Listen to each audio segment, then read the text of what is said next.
얘들아 안녕. 왜 이렇게 여러 번 보는 것 같지?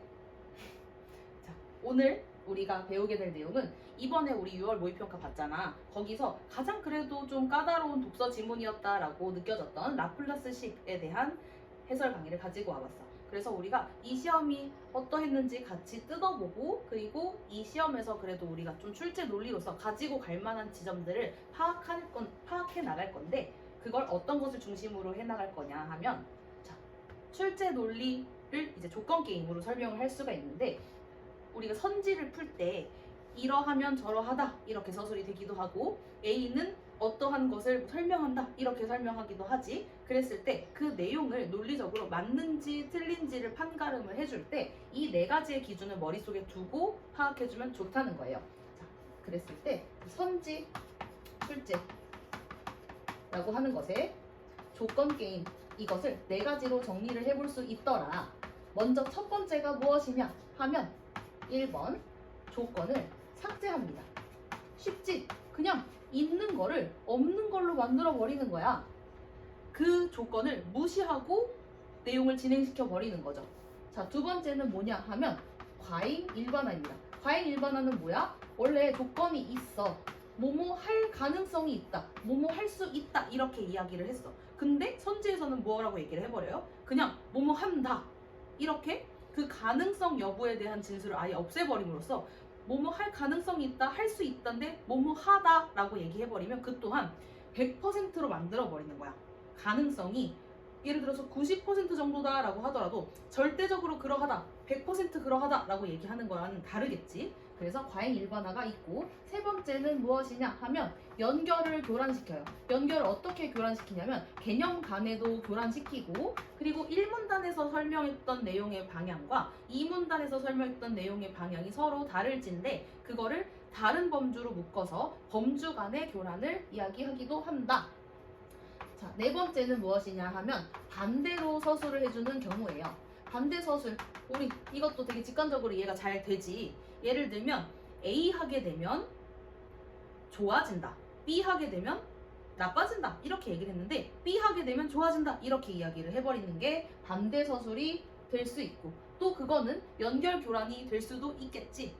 아니면 그냥 아버지는 늘 걱정이 많았다 하는데 아버지는 늘 걱정이 없었다 이렇게 아예 반대로 이야기를 해주는 거예요. 이 조건 게임이라고 하는 내용을 머릿속에 박아두고 지문으로 한번 들어가 볼 거야. 자, 우리는 물방울, 비누방울, 기포 등이 구의 형태를 취하고 있는 것을 볼 수 있다. 구형은 동일한 부피에서 표면적이 최소인 형태인데, 이는 액체 분자 간 서로 끌어당기는 힘인 그 인력으로 발생하는 표면 장력이 작용하기 때문이다. 액체 방울에서 방울의 외부 압력과 표면 장력으로 인한 압력의 합이 내부 압력과 균형을 이룰 때 방울은 그 크기를 유지한다 라고 하고 있죠. 자, 그러면 이 내용을 한번 정리를 해봅시다. 자, 힘이 균형을 이룬다 라고 하는데 이 힘이 균형이 이루는 게 어떻게 작용이 돼? 액체 방울의 크기가 유지되는 조건이 된다. 방울 크기 유지. 자, 그런데 이 힘이라고 하는 건 내부 압력과 외부 압력이라고 하는 게 있고 또 표면 장력이라고 하는 게 있다고 했지. 그러면 힘의 균형, 얘는 내부 압력과 뭐가 균형을 이룬다는 거야? 외부 압력, 그리고 뭐의 합? 표면 장력의 합. 이렇게 표현 가능한가요? 그치?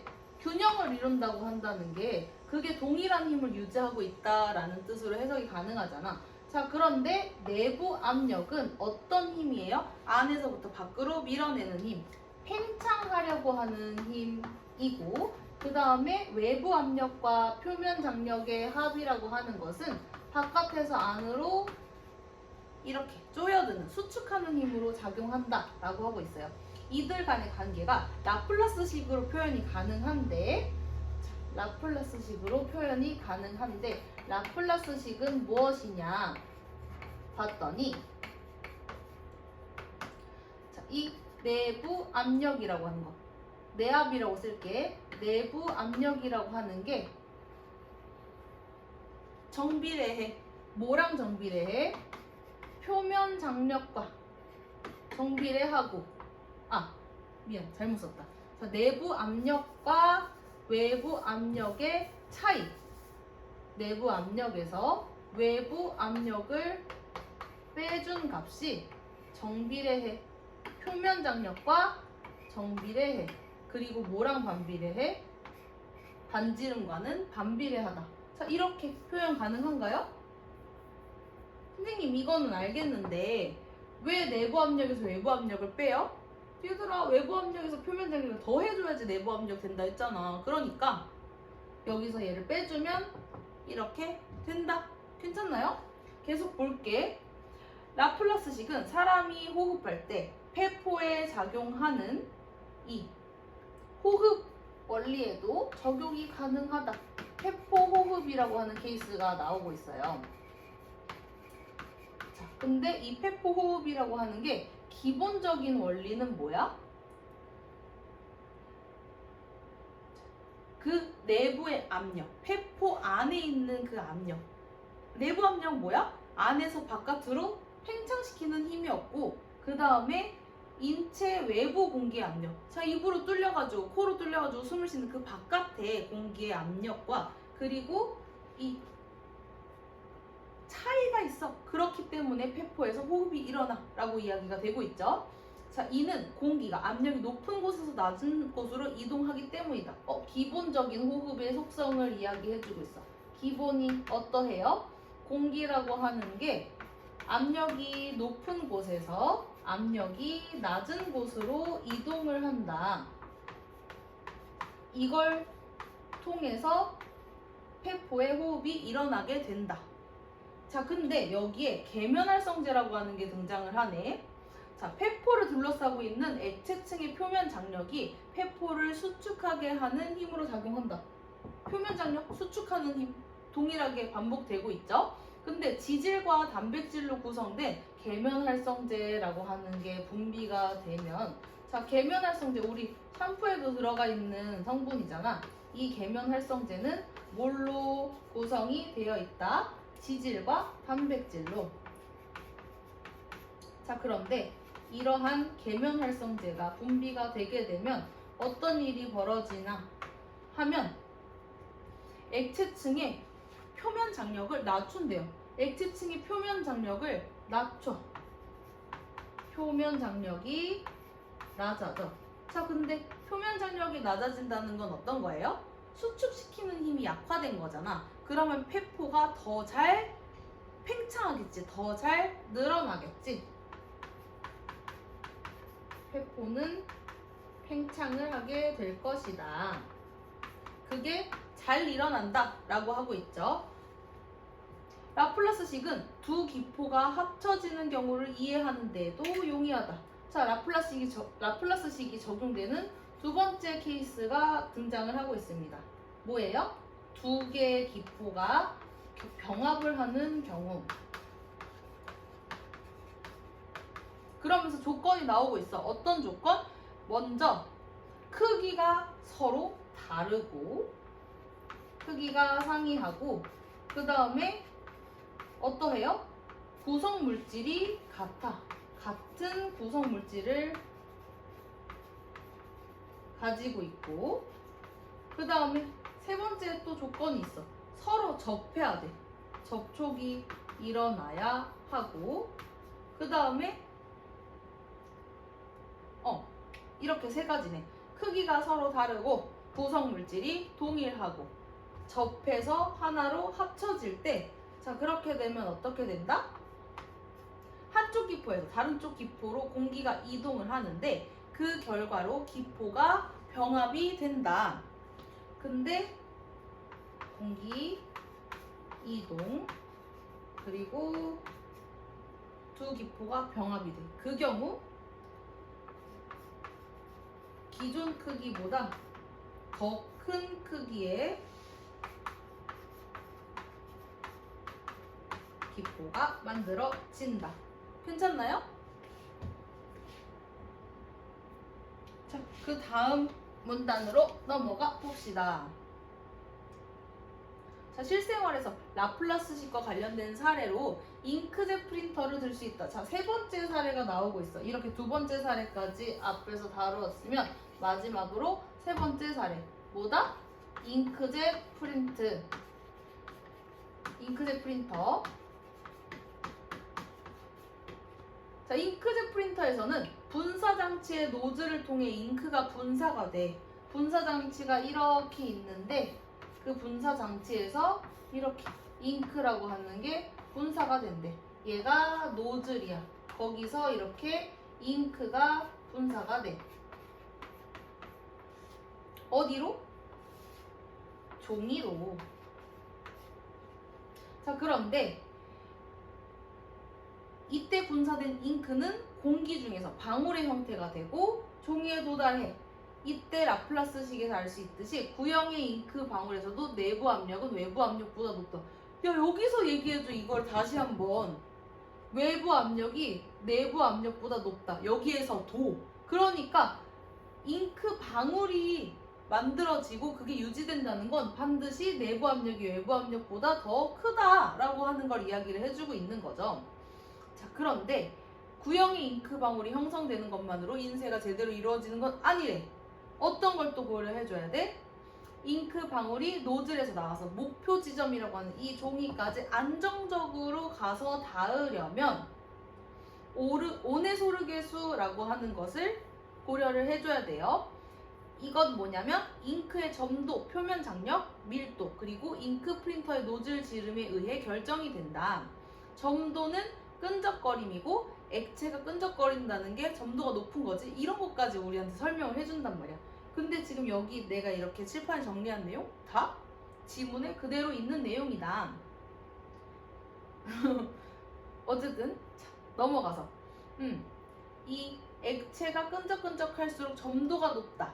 그리고 오네소르게수는 잉크의 점도가 클수록 크고 잉크의 표면 장력, 밀도, 노즐 지름 이 세 값의 곱이 클수록 작다라고 이야기를 하고 있죠. 그러면 이 내용을 정리를 해보면 자, 안정적 도달이라고 하는 게 먼저 나오는데 안정적 도달 이걸 위해서는 오네소르게수가 얘가 어디 안에 위치해 있어야 돼?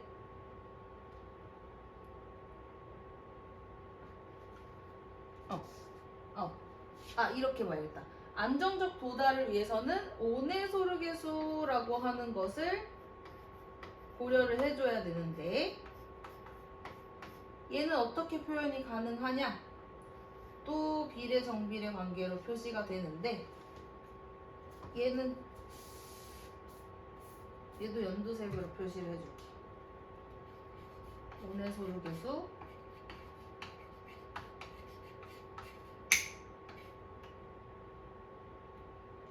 이것이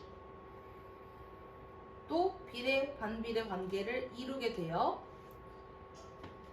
점도와는 정비례 관계를 이루고 그 다음에 저기 잉크의 표면 장력 그 다음에 밀도 그리고 노즐의 지름 얘랑은 반비례하다. 얘네들의 곱과는 반비례 관계를 이룬다. 근데 이 오네소르게수는 안정적 도달을 이루기 위해서는 범주가 들어가게 되는데 안정적 도달의 범주가 0.1에서 1.0 사이이다. 여기가 안정적 도달이다. 근데 이거보다 작게 되면 크게 되면 어떻게 될까? 바로 궁금해해야 돼요. 1.0보다 크게 되면 너무 끈적끈적해져. 그렇게 돼서 잉크가 노즐 밖으로 도출이 안 돼. 잉크 도출이 안 되게 된다. 자, 그리고 0.1보다 작게 되면 어떻게 돼? 너무 점도가 낮은 거야. 너무 짜잘하게 잉크가 분사되게 되는 거야. 그렇게 위성 잉크가 만들어지게 되면서 오염을 야기하게 된다라고 설명이 되어 있습니다. 그래서 이렇게 온해소르계수에 영향을 주는 4가지 요인으로 인해서 온해소르계수가 결정이 되면 이로부터 안정적인 인쇄가 가능한 정도를 파악할 수가 있다. 여기까지가 우리 본문 내용이 끝이에요. 자, 그러면 문제로 한번 들어가 봅시다. 자, 윗글에서 알 수 있는 내용으로 적절하지 않은 것은 적절치 않은 것을 판별해 주는 건데, 액체 방울이 구형을 이루는 것은 액체의 표면 장력이 작용하기 때문이다. 표면 장력 작용하기 때문. 맞나요? 맞지? 표면 장력 또한 액체가 구형으로 방울 크기를 유지해 주는데 필요한 요소 중에 하나이니까 맞죠? 동일한 부피의 액체는 구형을 이루고 있을 때가 다른 형태를 이루고 있을 때보다 표면적이 작다. 이 또한 지문에서 그대로 나와 있는 부분이었어. 3번, 호흡이 일어나려면 폐포의 내부 압력과 인체 외부 압력의 차이가 발생해야 한다. 왜냐면 압력 간의 차이가 있어야지 공기가 이동한다 라고 했으니까. 맞죠? 4번, 지질은 폐포를 수축하게 하는 압력을 약화하는 물질의 구성 성분 중에 하나이다. 지질 어딨지? 여기 있지. 지질은 뭐야? 계면활성제야. 표면 장력을 약화해. 표면 장력이 뭐야? 수축하는 힘이야. 맞지? 그럼 자동으로 정답이 5번이 되게 되는데, 5번 내용 어떻게 꼬아서 조건을 비틀었는지 한번 볼까? 잉크젯 프린터에서 노즐은 작은 잉크 방울을 합쳐 큰 잉크 방울로 만드는 역할을 한다. 자, 일단 노즐이라고 하는 건 잉크를 분사시켜주는 장치였죠. 잉크가 이렇게 찰랑찰랑하게 액체 상태로 있을 거잖아. 근데 공기 중에 방울 형태로 존재할 수 있도록 이렇게 분사시켜주는 장치가 노즐이었단 말이지. 맞나요? 근데 작은 잉크 방울을 합쳐 큰 잉크 방울로 만든다라고 하면서 이 두 번째 범주에 해당하는 두 가지의 기포가 병합되는 거에 대한 내용과 연결을 시켜버렸어. 뭐였지? 연결 교란. 정답 5번입니다. 넘어갑시다. 자, 기억에 대해 이해한 내용으로 적절한 것은? 기억이 무엇이었나요? 기억이 어떤 내용이었냐면 두 기포 병합에 대해서 설명을 하면서 이 마지막 기존의 크기보다 더 큰 하나의 기포를 형성하게 된다라고 했던 내용이었어. 그것으로 가장 적절한 내용을 한번 찾아볼게요. 기포 안의 공기는 큰 기포에서 작은 기포로 이동한다. 자, 공기가 높은 압력을 가지고 있는 데에서 낮은 압력을 가지고 있는 곳으로 이동해 준다고 했잖아. 근데 만약에 기포가 더 커. 자, 반지름이 더 커. 그렇게 되면 뭘 얘기하는 거야? 내부 압력이 반지름과 반비례하는데, 그러면 내부 압력이 더, 반지름이 커질수록 내부 압력이 더 어떻게 돼? 여기 분자가 더 커지는데, 여기 더 분모가 커지는데, 반비례 관계가 있는데, 반비례 관계에 놓여 있는데 얘가 커져. 그러면 내부 압력은 낮아지게 되지. 그러니까 큰 데에서 작은 데로 이동한다라고 하는 건 저압에서 고압으로 이동한다라고 서술해 주는 것과 같잖아요. 맞죠? 그래서 지금 보면 얘가 틀린 선지다라고 판별해 줄 수가 있어야겠죠. 또 작은 기포와는 달리 큰 기포에는 표면 장력이 작용하지 않는다. 얘들아, 표면 장력은 그냥 기포를 이루는 것의 기본 조건이야. 자, 3번. 접해 있는 두 기포 간의 공기 이동이 이루어지는 것은 두 기포 내부의 압력이 동일하기 때문이다. 내부 압력이 동일하면 이동이 일어나지 않죠. 이동의 조건 중에 압력이 다르다, 크기가 상이하다, 공기가 이동한다 라고 하는 내용이 있었으니까. 자, 그리고 새롭게 만들어진 기포의 내부와 외부의 압력 차이는 처음에 큰 기포의 내부와 외부의 압력 차이보다 작다. 이 말을 바꿔주면 무슨 얘기예요? 내외부의 압력 차이, 내외부의 압력 차이, 얘는 반지름과 반비례하지. 그러니까 반지름이 커질수록, 크기가 커질수록 압력 차이는 작아지게 되죠. 처음에 큰 기포, 기존 기포랑 나중에 만들어진 기포랑 비교를 했을 때 나중에 만들어진 것의 크기가 더 크다라고 얘기를 했었잖아. 그러면 내외부 압력 차이가 커져요, 작아져요? 커져요, 작아져요? 얘들아, 너무 막 크냐 작냐 막 이렇게 비례 반비례 이렇게 계속 얘기가 나와가지고 조금 헷갈리기 시작했니? 정신 차려야 돼요. 자, 다시 물어볼게. 새롭게 만들어진 기포의 내부와 외부의 압력 차이를 물어봐. 자, 그러면 이 지금 크기에 대한 내용을 연상을 해줘야 되고, 그리고 지름이 클수록 내부 압력이 낮아진다. 이 차이도 더 적어진다라고 했던 이 라플라스식을 연상을 시켜줘야 돼. 그랬을 때 처음에 큰 기포의 내부와 외부의 압력 차이보다 작다. 맞지? 정답 4번이 되겠네요. 괜찮나요? 자, 그리고 5번. 처음에 두 기포와 달리 나중에 생성된 기포의 내부와 외부의 압력 차이는 표면 장력으로 인한 압력보다 크다 라고 하는데, 이게 지금 무슨 소릴까? 자, 표면 장력으로 인한 압력보다 내부와 외부의 압력 차이가 더 크다? 이거는 모든 기포가 다 유지가 되기 위해선 내부 압력이 외부 압력과 표면 장력과 같다라고 했던 이 원리를 인지를 해줬을 때 내부 압력에서 내부 압력에서 외부 압력을 빼주면 이게 뭐야? 얘를 이쪽으로 항을 넘겨주게 되면 표면 장력이 나오잖아요?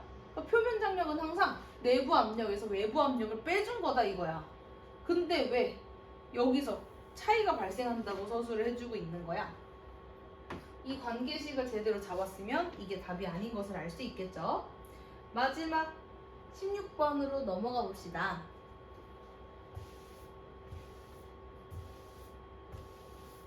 자, 이거 잉크가 온의소르개수가 그거에 대한 내용이겠네? 라고 바로 이제 알 수가 있겠지. 자, 잉크젯 프린터와 잉크를 구입한 후에 시험 삼아 문서 한 장을 인쇄를 해봤대. 그랬더니 빨간색 잉크, 파란색 잉크 모두 처음에 잘 인쇄가 됐었어. 근데 2달이 지났어. 다시 문서를 인쇄를 했더니 빨간색 잉크가 노즐에서 나오지 않았다. 왜냐면 너무 점도가 높아져서, 그래서 첨가제를 넣어서 점도를 조금 낮춰줬어요. 그랬더니 제대로 잉크가 됐고, 근데 이 시점에 파란색 잉크는 계속 잘 나오고 있었어. 그리고 3달이 지난 후에도 문서를 인쇄해봤다 이거예요. 지금 시점이 여러 개가 등장을 하고 있지. 자, 처음에 구입 당시가 있고, 그 다음에 2달 후가 있어요. 그리고 첨가제를 넣었고, 얘는 지금 동일한 시점이지. 그 다음에 3달이 지났다. 이렇게 얘기를 해주고 있어. 구입 당시에 빨간색 잉크, 파란색 잉크 둘 다 잘 나왔어. 그러면 온의소르게 수가 어떻다는 거겠어요? 0.1보다 크고 1.0보다 작다. 얘 또한 마찬가지다. 근데 2달이 지났어. 얘는 계속 잘 나오고 있었어. 온의소르게 수가 이 사이에 잘 들어있었어. 근데 빨간색 잉크는 어떠했냐? 첨가제를 넣기 전에는 너무 끈적거려서 잘 나오지 않았어. 잉크가 도출되지 않았어. 그러면 이 온의소르게 수가 1.0보다 더 커진 상태였겠네. 근데 첨가제를 넣어서 다시 이 안에 온해소르계수가 들어갔겠네. 괜찮나요? 그리고 3달 후 어떠했을까라고 질문을 하고 있는 겁니다. 자, 구입 당시에 빨간색 잉크와 선지를 이제 볼게. 빨간색 잉크의 온해소르계수와 달리 구입 당시 파란색 잉크의 온해소르계수는 대략 얘들아 구입했을 때는 둘 다 안정적으로 도출이 됐어. 무슨 소리세요? 1번 나가리. 자, 그 다음에 2번 빨간색 잉크에 첨가제를 넣어서 인쇄가 문제없이 잘 이루어졌다라고 한다면 첨가제를 넣어 잉크의 온해소르계수가 더 커진 것이겠군. 이 온해소르계수가 커져가지고 문제였는데 얘들아 첨가제를 넣으면 온해소르계수가 더 작아져야지. 파란색 잉크의 점도와 표면 장력은 유지한 채 밀도를 2배로 높이고 노즐의 지름을 반으로 줄인다면 파란색 잉크의 온해소르계수는 변함이 없겠군. 자, 밀도와 지름이라고 하는 게 온해소르계수에서 이렇게 같은 곱셈으로 묶여있는 거였잖아. 그러니까 여기에 2를 곱하고 2를 나누게 된다면 결국엔 1이잖아요? 변함없어. 괜찮나요? 정답 3번. 나머지도 같이 볼까? 구입 당시와 달리 2달이 지난 후에 파란색 잉크의 온해소르계수는 인쇄의 적정 범위를 벗어났겠군. 아니 적정 범위 인쇄 잘 된다고 했었어. 그 다음에 구입 후 5달이 지났을 때 파란색 잉크가 구입할 당시의 밀도와 표면 장력은 변하지 않았으니 더 끈적거리는 성질로 변하였다면 파란색의 위성 잉크 방울이 생성될 수 있겠군. 자, 구입 후에 2달 후, 3달 후, 5달이 지났을 때 이때를 얘기해 주는 거지. 난 이거 보고 무서웠어. 왜 무서웠냐고? 이런 식으로 직접적으로 얘기해 주지 않은 거를 우리가 이렇게 시점에 대해서 구조적으로 파악해야지 풀 수 있는 선지도 줄 수 있다는 거잖아, 앞으로. 6월 모의평가가 수능이 아니야, 얘들아. 너무 긴장 풀어지면 안 돼. 난 이거 보고 무서웠다니까? 자, 그러니까 5달이 지났을 때 더 끈적거리는 성질로 변하였다. 더 끈적거려졌다. 라고 하면 점도가 높아진 거니까 잉크가 도출이 안 되는 방향으로 가야 되지. 근데 왜 위성 잉크가 생긴다라고 하는 반대로 서술을 해주고 있는 것일까? 왜 조건을 잘못 연결시켜주고 있는 것일까? 하면서 X를 당당하게 치셔야 합니다. 어때? 진짜 보니까 이 4가지 중에 다 선지로 구현이 되고 있다라고 하는 거가 느껴지나요?